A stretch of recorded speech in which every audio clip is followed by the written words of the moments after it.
Hey everyone, I'm Chris Lesniak, And I'm Rob Byer, and this is the Debate Math Podcast.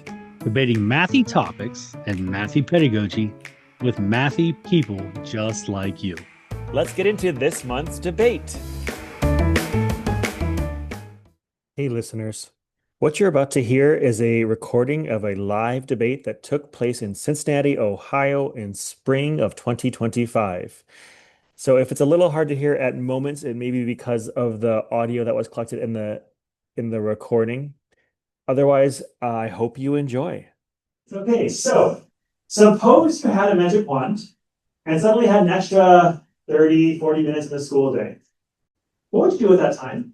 Would you want more time devoted to reading, or would you want more time devoted to math? Well, that sounds like a topic to debate, right? So today we have two teams of two debating. Should you spend more time on reading or math? And with that, let's introduce our debaters. So first up, arguing that we should have more time on reading, we have the Ohio Literacy Lead, who works with local, regional, and state level instructional leaders to build a capacity to implement evidence-based reading instruction. She's a doctoral student in the Reading Science program at Mount St. Joseph University and a dyslexia interventionist. When she's not geeking out with reading research articles, you can find her on the pickleball court, perfecting her dinking and drop shots. It's Carolyn Turner. Hi, Carolyn. Can you tell our listeners where you are and what your current role is? So I live here in Cincinnati, and I am the Ohio Literacy Lead with the Ohio Department of Education and Workforce. And like Chris said, I support all of you in understanding this thing that has become known as the science of reading. And so I work with schools, I work with teachers, I work with all levels of the system to help kind of take these research ideas and help implement them and kind of translate what this is all supposed to look like in your classroom. So that's kind of in a nutshell what I do. Okay, and then to follow up with that, the question we ask all the guests on our podcast is, when did math first become controversial to you? I don't know that math is controversial for me, but I will say that math has always been hard for me. And I think at the core of that perhaps is maybe how I learned math, or maybe didn't learn math, or maybe the practice that I got with opportunities to learn math. So math has always been much more difficult for me than reading has been. In fact, I sometimes I say I'm not a math person, and Dr. Cardile always laughs and always, it's mad at me and says, "Don't stop saying that. You are a math person." Right. But it's hard, and I need lots of practice. I need it shown to me. I need examples. I need lots of things that our kids need. So I don't know that's necessarily controversial for me. I just know that to me it's hard. And when I think I get something, then some other problem comes about and it completely unravels what I thought I knew about it. So not necessarily controversial, but it's hard. I still count on my fingers, and I still need my conversion table when I'm baking something and cooking something in the kitchen. So it's that language and the operations of math that's always been very, very difficult. Thank you. Okay, and then arguing along with her, also for more time on reading, is a high school teacher for Columbus City Schools and a Tolles Career and Technical Center who has taught classes ranging from Algebra 1 and Geometry to Ohio's newer Algebra 2 equivalency courses, Math, Modeling, and Reasoning. This summer, he's working with the Ohio Council of Teachers of Mathematics to bring an event called Deep Fried Math to the state fair in order to engage learners of all ages in some free, fun mathematics. As a lifelong fan of mathematics and storytelling, he has also been working on creating a board game that he hopes to make available soon. It's Chris Irick. Hi, Chris. Can you tell listeners where you are and what your current role is? So I just wrapped up the school year at Tolles Career and Technical Center. So I've been working at a career tech. It's been a wonderful experience. I'll be transitioning to Hilliard City Schools in Central Ohio this fall. So I've taught one of the all pathways, and I'm teaching another one this fall. And I just had a lot of work with OCTM, like Deep Fried Math. I'll talk about more toward the end of the session.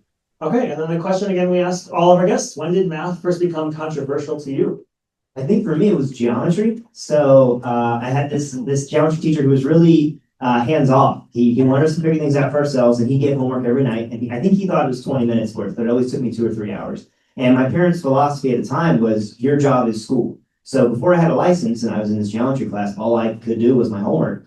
until it was done. So if I spent 3 hours on homework, most nights I spent 3 hours. And then what would happen is I'd make all these mistakes, I'd have all these misconceptions. But when you find just about every wrong way to do something, or you figure out the intended pathway, you learn a lot about it. And you get this 1,000 yards up view of it where you start to really understand the concepts leading in and out of it. So I really grew as a mathematician that year, despite that frustration of beating my head against the wall. And what would happen is come 8, 9 o'clock on Tuesday night, a friend would call me to the tune of, hey, I just got back from practice and I've been stuck for 10 minutes on problem 1. Can you help?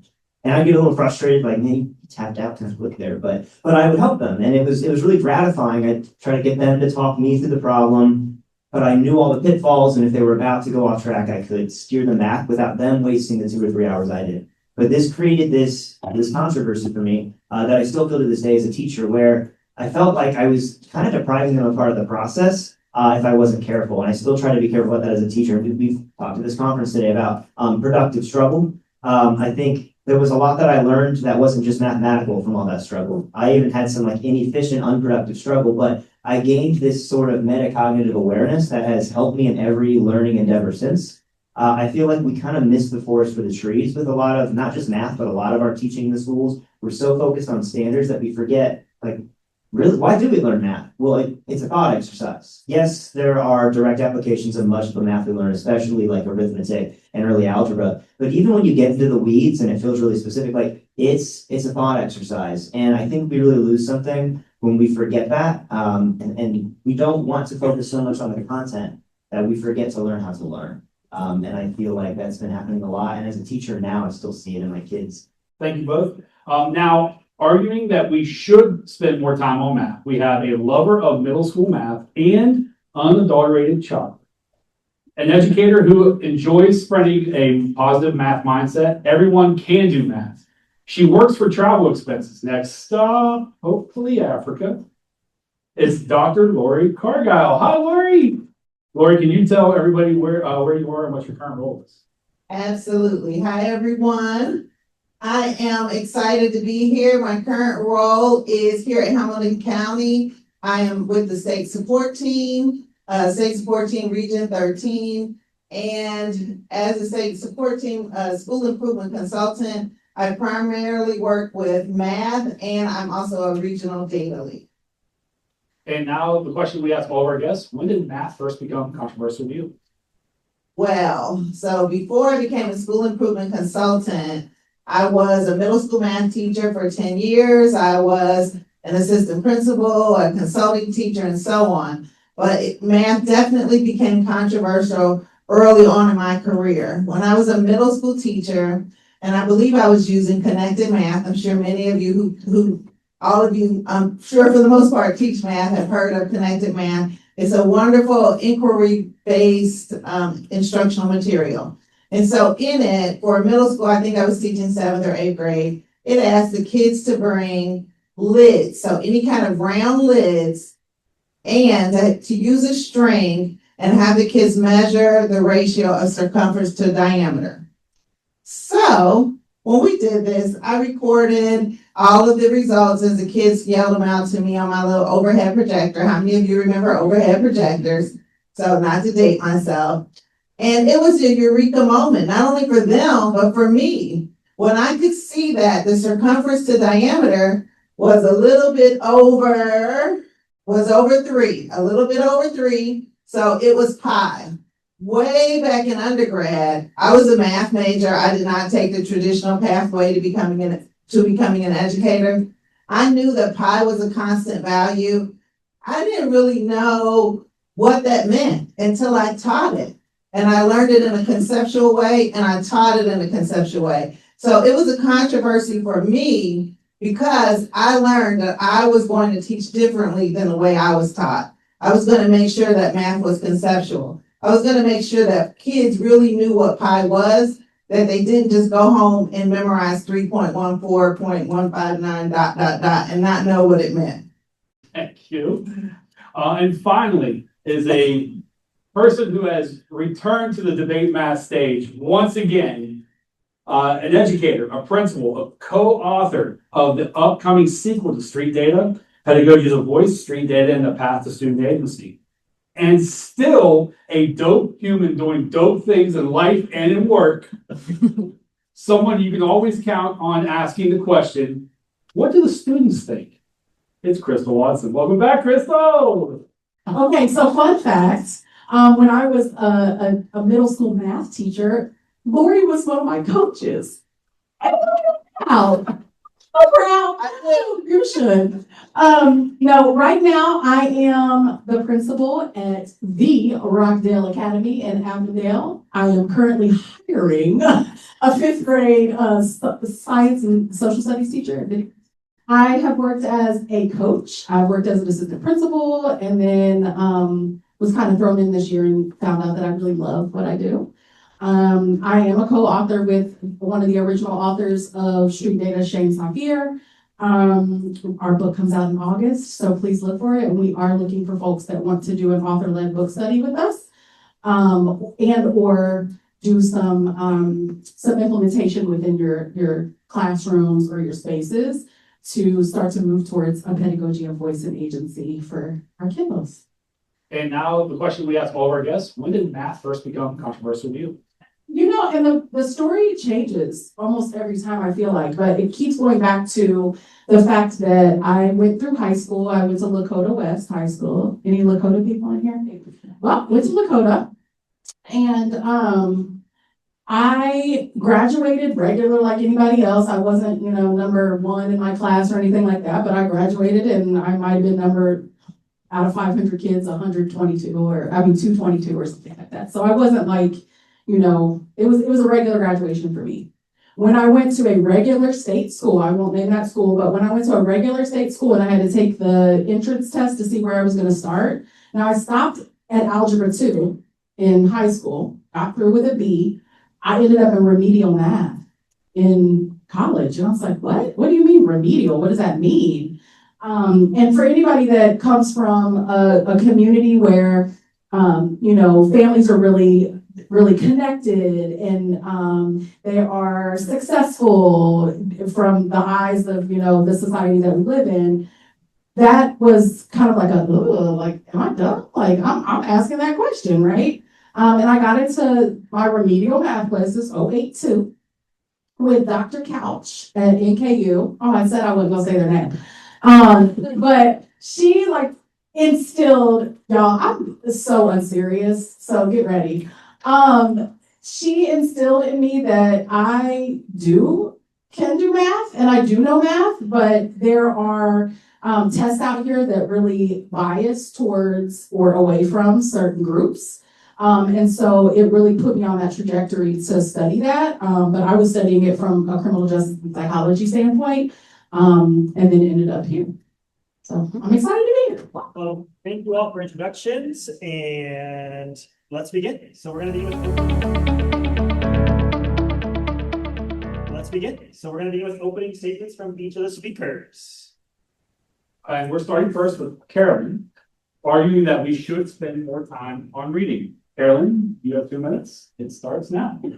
Okay. Well, this might surprise you, but I'm not going to advocate for spending more time on either subject because when we think about what grounds us, reading grounds us. And actually, before reading even grounds us in anything, language is what grounds us. And whether it be reading a text or reading a math problem or reading something in a science or a history book, it's the underlying language that is the premise behind understanding any of the disciplines.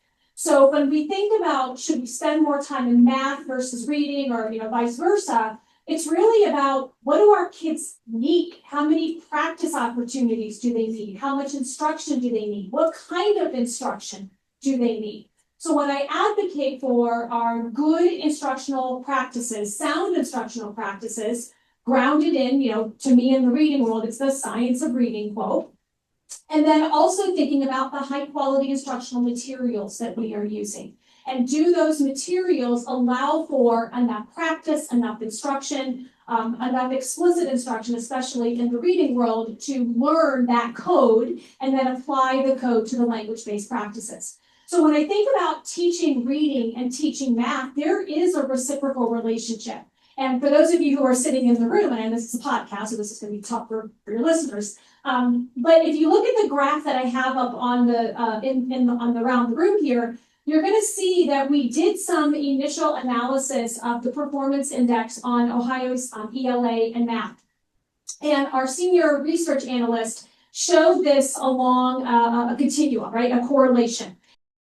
Dots on the left and on the bottom right are all either performance index for ELA or performance index for math. And you can see they follow that line pretty close. So if you are in a school who's doing really well with your ELA scores, chances are pretty good that you're also seeing those same results with your math scores as well. Now, what's concerning to me is if you look at the bottom part of that chart, the larger dots, the larger circles, those are our larger schools. And so what we really need to be thinking about is how do we give access and opportunity and good high quality instruction so that all of our learners are both proficient and excelling in both math and ELA. So you're asked to do a math problem, but your ability to do math is predicated on you being able to read the problem itself. So there are a variety of reading errors that occurred, but your reading errors impacted your ability to then solve that math problem. Now, there's also another issue there. I could be able to read all the words on the right-hand side, but there's a language there that I might not understand. You know, I'm looking at words like probability, I'm looking at ratio, I'm looking at random, I'm looking at selected. Those have a language, those have interpretation in math. So the reading is an issue, but there's the also underlying issue of the language. So I just want you to think about that in teaching and in educational outcomes. Language underlies everything that we do. And we're building language from the start. We're building language from birth through preschool into kindergarten and fifth grade and on up through high school and post-secondary. But it's our understanding of language that really that helps to then push us towards either reading and understanding in a subject area like math, or even understanding like verbally, the words coming out of orally, the words coming out of my mouth. So I suppose what at the very bottom line of all of this is it's understanding what our students need. It's understanding which students need more time, which students need more practice, which students need more opportunities to then build their language and literacy skills. It's not about taking the pedal off of literacy so we can push forward in math. It's really kind of a balancing teeter-totter to make sure that we're giving every student what they need when they need it. Thank you. Okay, a very nuanced instruction from Carolyn. Just some food for you to think about as we go on. So now the other side, our team, more time on math. We'll start with Dr. Lori Cargyle. The floor is yours. I knew Carolyn was going to be a tough act to follow. And of course, she changed the game on us. But I will say, and I completely agree, that it's all about knowing what the kids need to know, knowing what the kids know and what they're struggling in, and making sure that whatever happens in the classroom addresses their needs. But we're here to tell you that they need more math. Okay. And they need more math for lots of reasons, but I'll give you just a few. So the biggest reason is that math builds transferable critical thinking and problem solving skills. The ability to do math effectively, the logic, the reasoning, the analytical skills that are developed, that is what we need in our society. All of you have something, or at least most of you have something in your pocket that you could pull out, order an item that somebody just told you about, and it'll be on your porch when you get home. You never would have thought that that would have existed. 30 years ago, none of us would have imagined it. If you did, you wouldn't be in this room because you would be rich. And problem solving, when you get out that device, when you get a new one, you don't read the instructions. I don't read the instructions. No one reads the instructions. You think through it.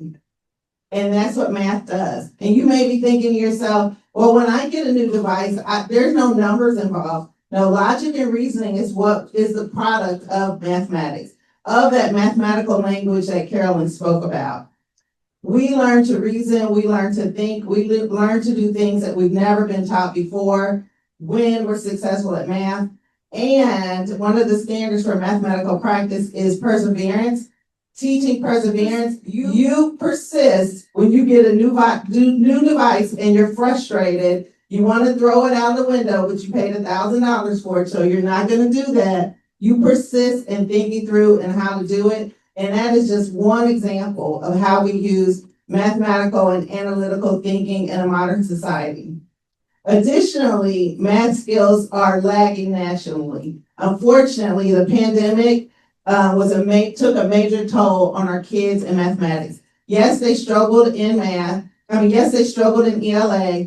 And the correlational chart that Carolyn showed, you can see that unfortunately our kids took a big dive in ELA as well as math, but they lost more ground in math. And that's simply because ELA reading is ubiquitous. When you're out on the streets, you're reading. Our parents, when they were struggling during the pandemic, they were probably able to help their kids read or able to at least support their kids in reading. Math took a back seat, so we need to dedicate more time for math, at least in the near future, so that our kids can catch up.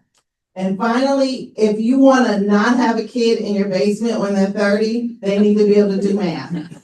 Because the math careers, and y'all know I'm telling the truth, the STEM fields are the ones that make the most money. They make the most money. So the more analytical skills your kid has, the more they're able to think for a future that we have no idea what it is. Like, we don't know. No one in this room knows the next big thing outside of AI that's going to take over the world. So your kid's ability to think, to use predictive logic, because that's all AI is. AI looks at patterns and data, everything, all of the knowledge that exists, and it predicts what's next. Like when I wanted to write this paper, I just put in, I just put in a little prompt, but I use the tools that are at my fingertips. And so if you want your kids, your students, your actual children to be prepared for the future, they need to be able to know and do mathematics. Thank you. Now, going back to the side that we should be arguing that spend more time on reading is Chris. Chris, where's yours? Thanks. So often in education, we sort our topics, so we have our math bucket and we have our reading bucket. And I think sometimes that kind of makes invisible the interconnectedness of these subjects, but they really are intertwined just in an innate sense. And so I have a really hard time, even as a person who is licensed as a math-specific educator, and I know we're just doing this for the sake of debate and it's fun, but I have a hard time saying to prioritize math over reading, when in my eyes, I do feel that reading is more primary in the sense that reading is like an action, like eating or sleeping, and math I see more as like a muscle. You need it, but it's somewhat secondary to the act of, say, eating or sleeping. Like reading would be. And so I want to say that we really should dedicate more time to reading, given that its primary function. For starters, as a math teacher, I can tell you math without context tends not to be very valuable. Anything in the world, any topic you come up with, we can boil it down enough times, we will turn it into mathematics. I guarantee that. Math is the language of the universe, but without that context, math is often not worth studying or practicing, other than as a thought exercise. And so we know that we do more math, we do better math when we can read it. Beyond that, it's a bit pedagogically unsound to teach math without context. We know, especially as students get older, that we cannot teach every concept with physical, tangible, manipulative. Some things just, they don't translate in that way. And so we tend to dress things in a context that they can read or speak or hear or see. And if you think about, say, Bruner's theories, we're skipping some of the earlier stages of development and representation when we jump straight to the abstract. We need those stories. And so we need literacy to support the early stage of students' understanding of mathematics. We need that to get them started in ideas. Not to mention that, like any topic, math has a lot of vocabulary, a lot of academic language. So if you haven't mastered your basic literacy, I just feel that in a lot of ways, literacy is a prerequisite to quantitative literacy and many demonstrations of quantitative reasoning and literacy. And lastly, I just want to mention that as often as we use mathematical reasoning, our society, I think, is built upon literacy everywhere you go. Someone mentioned this earlier already, that everywhere you go, there's something to read and something to do. From an equity standpoint, it almost feels like a lack of quantitative literacy is problematic, and we have that issue in our society, but a lack of general literacy is an even bigger equity issue. Even we have tech that can read something out loud to you. Reading was always more than just looking at the print letters and knowing what sounds they make. Like, you have to be able to interpret that context. What is the author trying to say? What are they trying to argue? Using your reasoning skills, which then leads into our mathematical understanding. So because of this inherent interconnectedness and the more primary function of reading, I just feel if I had to pick, I would emphasize reading over math, even as a math teacher. Well said. Okay, thank you. And then last, but certainly not least, back on the math side is Crystal Watson. Floor is yours. I actually agree with my astute colleagues that I don't know that I am going to argue that you need more of one or the other. But let me just start. I wrote this out this morning, so I'm going to read it, y'all, because I worked really hard on this. When we're born, our beautiful, intricately, and delicately made brains are wired for language acquisition. And when you hear that, you're probably thinking, oh, reading books and Good Night Moon and I Love You and all that stuff. This hardwiring allows for a natural, and when started early, almost effortless development of language in us as children. So think about those of you that have had babies, the acquisition of language for babies sometimes happens almost innately. Two main areas of our brain, I want to call out my girl, Lisa McConchie. She teaches me a lot about math in the brain. But two main areas of the brain, speech production and our comprehension of language, right? And we have lots of neuroscientists and neurobiologists that have lots more degrees and credentials than I. They've confirmed that while we focus on heavy learning and reproduction of the English language, although important, we do a disservice to our children as they miss the same opportunities to learn the language of mathematics. Math is an extension. I would actually double that back. No, I think it's an arm, a leg, or a lung of the English language. Without it, our language acquisition just isn't whole. Mathematics is the way we speak and understand relationships and patterns even before we know our first letters. There's a reason why our parents buy us those blocks that we put into different holes, and we know which blocks go in which holes and things like that. All of that is mathematical. I think we get stuck thinking about mathematical being 2 + 2 or we'll find X and all of that good stuff. But both existing, the relationships and patterns both exist also in language comprehension. And both of those are realms of literacy. So I'm arguing that both of them are needed though, right? But today I'm not arguing that we overcorrect and go heavy math like we do reading, right? Anybody self-contained in here? Okay, so hallelujah, next year I convinced some teachers to go departmentalized, first grade and up, and I'm so excited about it because math often takes a back seat because there's initiatives here, initiatives there, and I actually agree with my colleagues that it takes strategic and intentionality behind reading instruction to understand how much time should be spent on it, but our teachers aren't equipped with that yet. And I say yet because it's ever changing. So I am, however, suggesting that students who develop both strong numeracy and literacy skills benefit greatly from increased academic outcomes, better ability to problem solve, and exposure to more opportunities in their education and in life. I love the fact that Chris talked about prerequisite language or reading being a prerequisite to math or quantitative reasoning. I want to push back on that because prerequisite, that mindset is why we have gaps in 5th and 6th and 7th and 8th and 9th grade, because we say, oh, they can't do this because they can't read. And I have plenty of examples if anybody would like to hear them. I love to talk about my babies that were on kindergarten reading levels, but were on grade level for math. So in conclusion, a dual approach is needed in elementary schools at least, and that requires that math rides shotgun with literacy. Right now, that does not happen. Math gets the seat that's left over. And then comes science and social studies, which also support our math and our literacy. There's no reason why they should be in the back of the truck. Wonderful, thank you. So that was our opening statements, everyone. They gave us some good food for thought to start you off. I want to throw just the first question to them, and then I'm going to come to the audience in a moment. I just want to know from you all, maybe just one person from each side to share, kind of what is your ideal amount of time spent on math or reading? Like, how much time do students need? Is it an hour, 2 hours a day? Is it every other day? Like, what is your ideal or your dream amount of time? I'd say 90 minutes. Daily? 90 minutes daily of math. I heard a giggle. I know it's a dream, but he asked. Yeah, that's why I asked those dream, yeah. How about the reading side? What would your ideal be for reading? So again, I think it depends. I don't know that you can get away with anything less than an hour and a half of teaching, perhaps reading the foundations of reading. But if you think about teaching reading really occurs throughout the whole school day. So, you know, Crystal mentioned science and social studies and even the arts. You're teaching reading in a sense because you're teaching reading throughout the disciplines. You're teaching how to read a math problem. You're teaching how to interpret a graph or a chart. You're teaching how to read a science text or a history primary source. So, you know, you're teaching all of those different areas. And I would also say that, you know, in the elementary years, perhaps in reading, the emphasis shifts over time as well.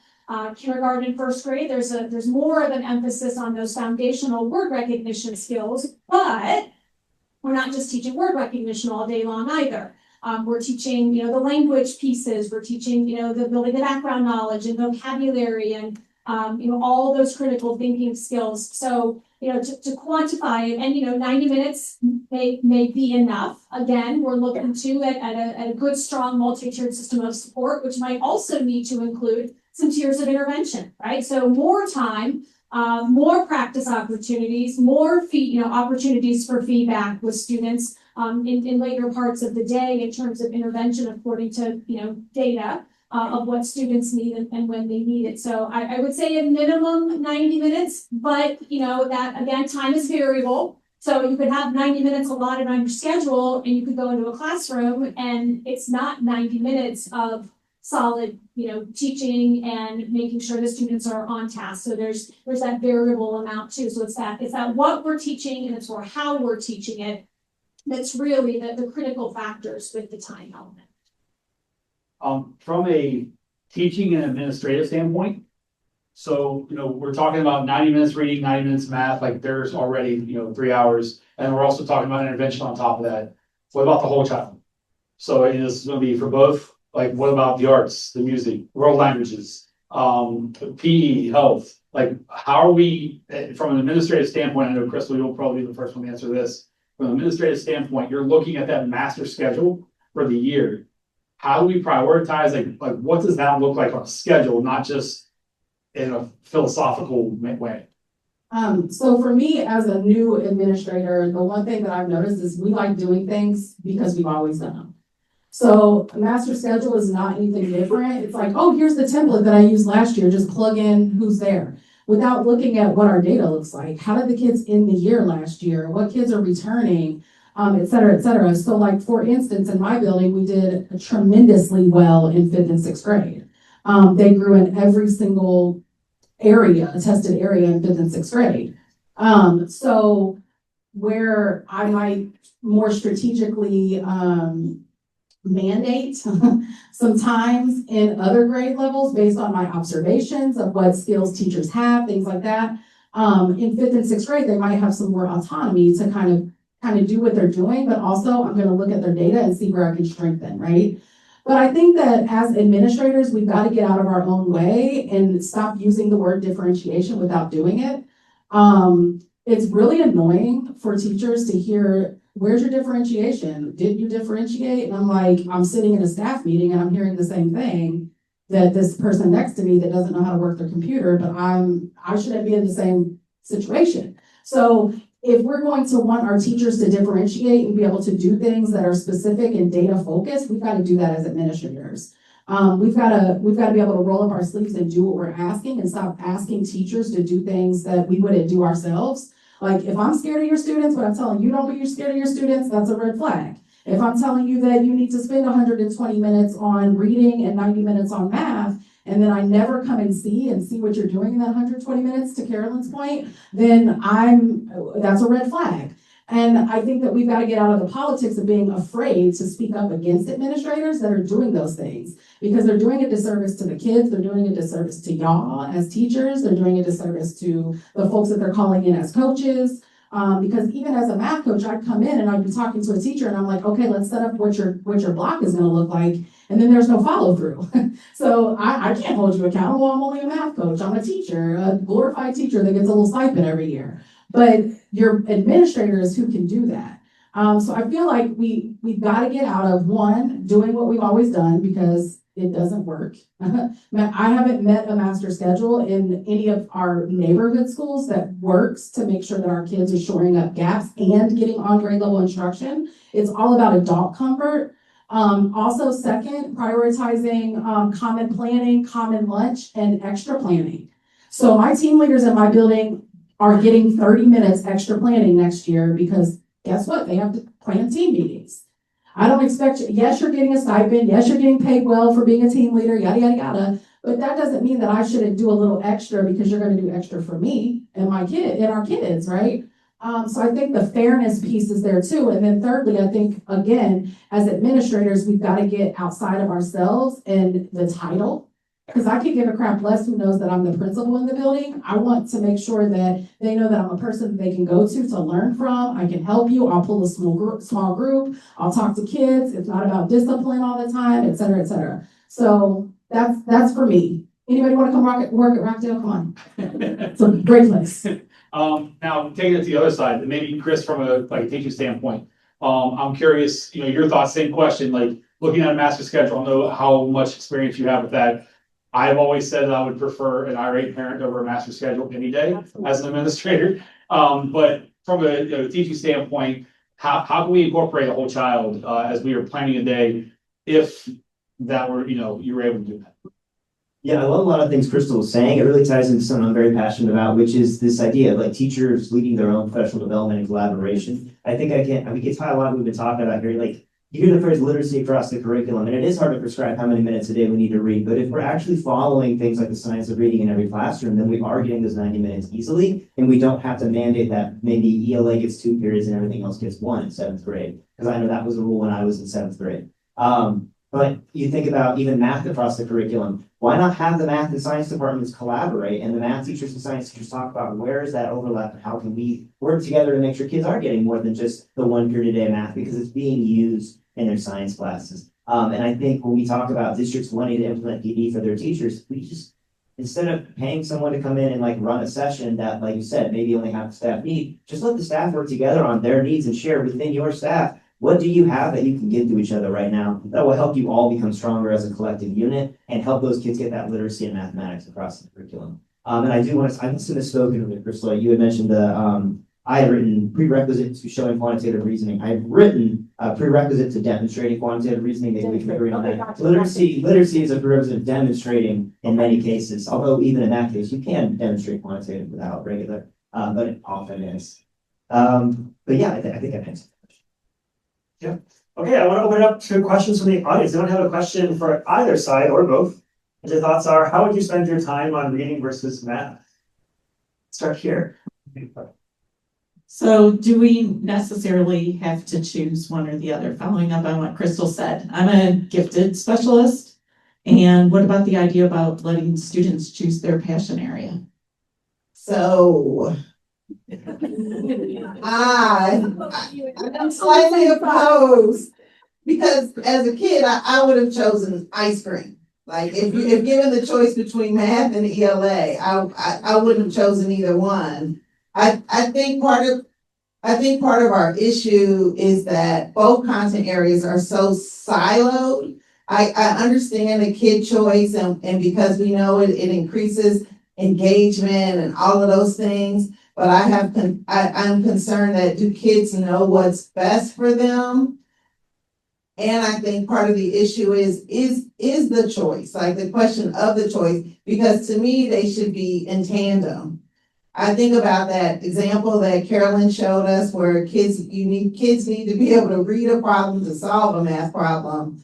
And I also reflect on my own experiences as a math teacher. I can think of an activity I did where I took the kids outside and we looked for four-leaf clovers. We were doing something on probability. And then a science teacher piggybacked on the activity by discussing plants and I don't know, something about phytoplasm or whatever, something to do with plants. And so that connection to me is what's necessary. I think we have artificial lines drawn in a school day when we should, as Chris mentioned, have multidisciplinary activities, and then that would allow us more time for each of the important subjects. I really like your idea though of, I'm a big proponent of choice for kids, even as young as kindergarten. And so it doesn't necessarily have to be one or all, right? So I think maybe what you're saying is having like, so for instance, Montessori schools have intercession.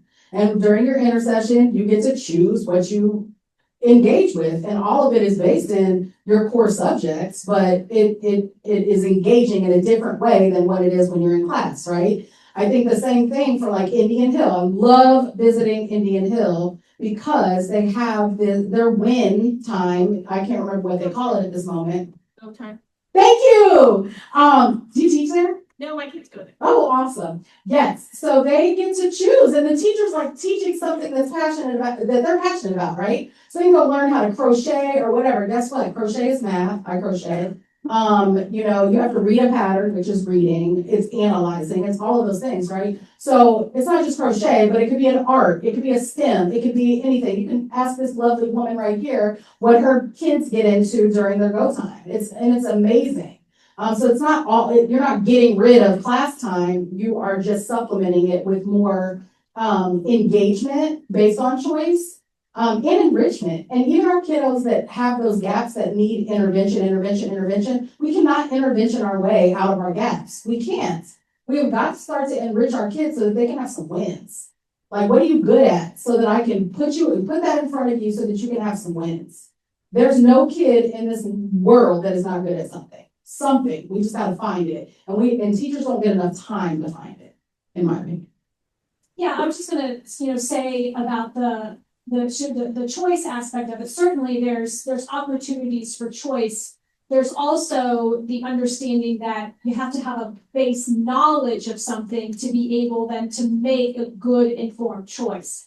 And so often, we've had this, debate in other areas, should there be explicit instruction or should it be discovery learning? Well, it's not, just like it's not math or reading, it's not explicit or discovery, it really is both. And in order to discover something, you have to know something, a little bit about something to learn more about something and discover more and more about it. So I agree with Crystal and Lori in the sense that, we don't want this big blank open slate for children and for learners. We have to fill them with some measure of knowledge to help them make those informed choices.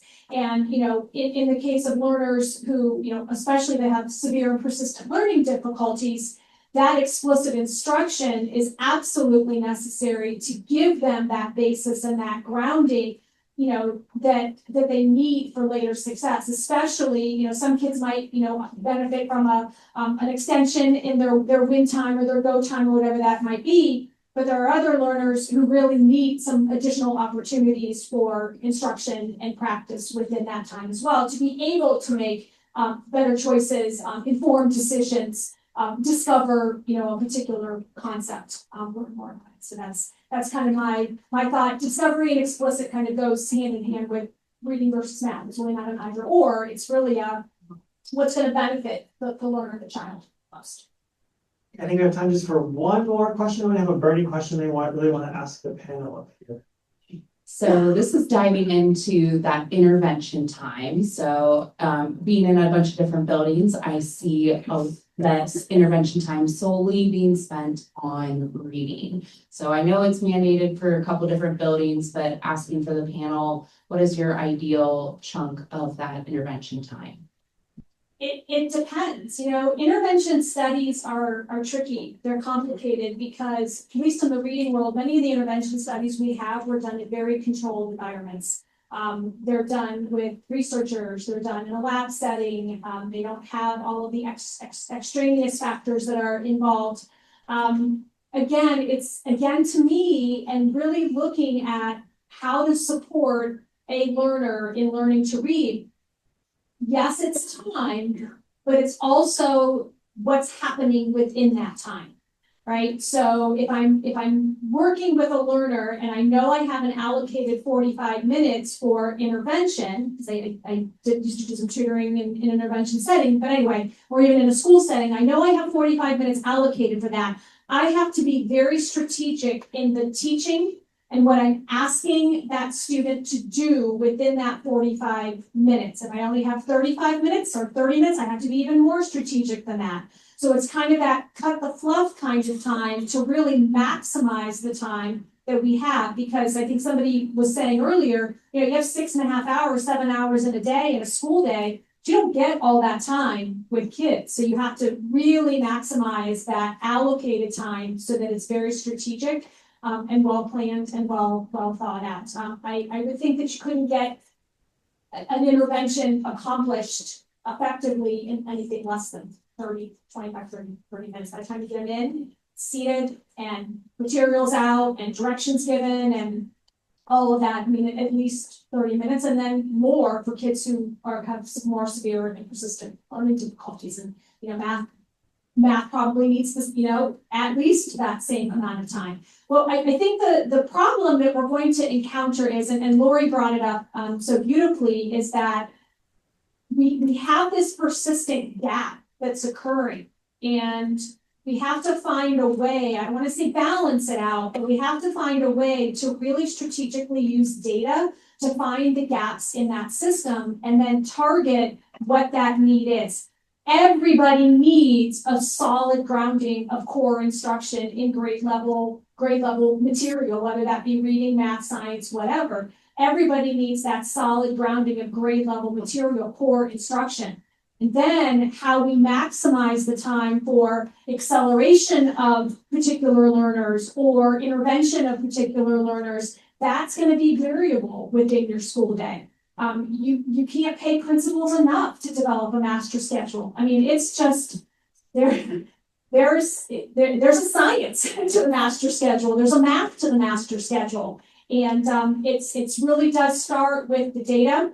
It starts with the comfort level of where staff is and making sure that they can deliver interventions, deliver core instruction, know how to use the materials that they have properly. So yeah, I'm going in a roundabout tangent here, but it's really it's looking at your building, looking at the needs of your building, and then determining from there the time factor of where, because we have gaps. We've got gaps in reading, we have gaps in math, and that gap in math is widening, it's increasing.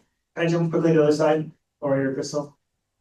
So to that, I would like to add the learning progressions. So for math, being familiar with the learning progressions, knowing what should my kid know, what is prerequisite knowledge for what I'm teaching now, what is prerequisite knowledge for what's next, and then ensuring that the kid is ready, not only for now, but for what's next. So, and knowing specifically what those skills are, so that the intervention is targeted, not just a blanket, I don't know, help that everybody is getting. That kind of remediation, we call that remediation. It doesn't move the needle. What moves the needle is targeted, knowing those learning progressions and preparing accordingly. Okay, and I'm going to pause us there. Here to share their closing thoughts with you is the team that says we should spend more time, somewhat, on reading. Chris and Carolyn, the floor is yours. So I think we definitely saw eye to eye on a lot of things, and overall, we just want to kind of summarize that. I think it's critical to recognize there's not a one size fits all. There's not going to be a right answer to any of these for any group of students. It's always going to be student by student. What does the student need most? And we can embed a lot of literacy in all the courses. We can embed a lot of math in all of our courses. So we can get more than those 48, or I think I teach 47 minutes right now. We can get more than those minutes a day, whether it's pre-K up through 12. If we really talk with the other professionals around us and learn how everything is interconnected, but we also want to emphasize kind of overarching skills. like critical thinking, that are just going to help them in all these areas, regardless of what their deficits are, or, productive struggle. I think I tried to talk about this a little bit earlier, but it's so important for us to make kids struggle sometimes, because when they don't build that skill, they don't know how to learn. And, nothing we've accomplished as a species was ever discovered on first try. So they've got to learn to productively struggle. And we also want to make sure we're combating, these tweet-sized attention spans. So building that literacy is really going to help. And with the final word from Team Matt, floor is yours. Yeah. So we really are talking about the same thing. I agree with that. Language acquisition, right? And whether it be letter recognition, phonemic awareness, phonics, comprehension, we're talking about the same thing. The difference really is in a mindset shift. People, you hear it all the time. Oh, I wasn't born a math person. So we don't believe that we believe that you are born either innately able to do math or not. But we don't believe that about reading. We believe reading can grow, that you can acquire this language through years over years over years. I think that the mindset shift has to happen there. And Dr. Cargile said that's truly an American thinking pattern. In other spaces, in other countries, other places, other cultures, they do feel like everything can grow. If we truly believe that our children deserve opportunities to grow academically, socially, and otherwise, I believe this wholeheartedly and with my whole chest that we as adults, we have to make the decision to be more strategic and precise in our teaching of language so that there are opportunities for the acquisition of both mathematical language and English language, right? And really treat all of our students as if they're multilingual learners, because they are. And we're stifling them from being bilingual, from being trilingual, when we do not allow them to learn the language of mathematics as well. And it comes down to time. It really does. And I know that you heard a lot of gray area today, but I think the black and white area is that we've got to rework the systems that we've been working in, like from the top down and down up. People got to start talking to each other, listening to each other, coming to a school, because the people that are making the systems, show me you haven't been in a school in like 50 years without showing me you haven't been in a school in 50 years. Because the system doesn't speak to what the teachers even need or what the kids need, especially if you haven't been in a school since 2020. I'm not even listening to what you're saying because it is different, right? So I just encourage us all to be really strategic in the ways that we push against the system and be brave and resilient when the system pushes back against us. All right, thank you. Can we get a round of applause for our debater? Huge thanks to the four of you for coming and showing how adults can disagree in civil conversation. I wish our politicians were the same. Thank you to all of you who are live in the audience. Thank you for those who are listening at home for taking part of this debate. We appreciate you all. Hopefully, there are some things that resonated with you that you can take this, into your summer and possibly even into August and September. And for those of you listening at home, whenever this comes out, just start debating more. And as we wrap up, if folks want to contact you for more information, Carolyn, where can our audience or our listeners find you?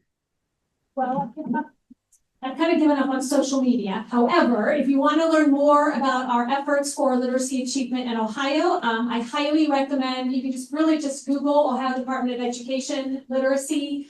We have Ohio's Plan to Raise Literacy Achievement. We have implementation guides for school principals. And we also have some really great on-demand courses. I know we have our LMS courses, but we also have the Literacy Academy on demand.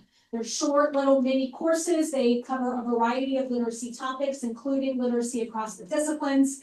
And so if you want to learn more, just Google ODEW literacy and it should just pop up. And to your partner, Chris, where can listeners or the audience find out more about you? You can come to a Central Ohio Council Teachers and Math meeting, or you can attend Deep Fried Math at the Ohio State Fair this year, and hopefully every year after. Shout out to Christopher Danielson and the good people at Math Happens. They've inspired us with their Math on a Stick at the Minnesota State Fair. So that will be at the Ohio State Fair. Come join us. And you can email me at chris.irick@ohioccm.org. For all those who are listening at home, if you have not been to the Ohio State Fair, go. Lori, where can listeners find you? Well, unfortunately, I don't have a learning management system or any kind of modules at the Department of Education, so you can find me here at Hamilton County. You can get a hold of me on all social media, Crystal M. Watson. You can email me. Anybody know CPS's end of our email? CPS, boe.k12.oh.us, but it's Watso, CR. Feel free to email me, DM me on social media. I love to discuss and learn. I will take time to come and learn from you, to come into your classrooms or your spaces, so that I can acquire more knowledge to be able to disseminate. And I would love to invite you all to Rockdale, to some of our classrooms to sit in, and send some of my teachers to you so that they can sit in as well. All right, once again, thank you to all our debaters. Thank you for sharing your thoughts. And